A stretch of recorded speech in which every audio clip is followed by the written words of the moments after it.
Hi friends, welcome to our channel.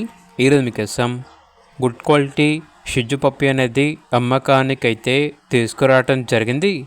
Only one female పప్పి అమ్మకానికైతే ఉంది.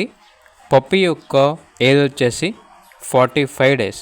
First vaccination complete అయింది. Vaccination book అనేది కూడా ఉంది అని అయితే చెప్పడం అయితే జరిగింది. ట్రాన్స్పోర్టేషన్ ప్రొవైడ్ చేస్తారు. ఓనర్ నేమ్ వచ్చేసి దుర్గా. ఇక పప్పి ఉన్న లొకేషన్ వచ్చేసి ఒంగోలు, ప్రకాశం డిస్టిక్, ఆంధ్రప్రదేశ్. ఇక పప్పి యొక్క ప్రైస్ వచ్చేసి 8K అనగా 8,000. ప్రైస్లో డిస్కౌంట్ అనేది కూడా ఇస్తారు. ఇక పప్పి కావాలన్న వారు ఈ వీడియో కింద టైటిల్లో ఓనర్ నెంబర్ అనేది డిస్ప్లే చేయడం జరిగింది. ఓనర్కి కాల్ చేయండి. అలాగే ఛానల్ని ఇంతవరకు సబ్స్క్రైబ్ చేయకపోతే సబ్స్క్రైబ్ చేసుకోండి. Thank you. By by.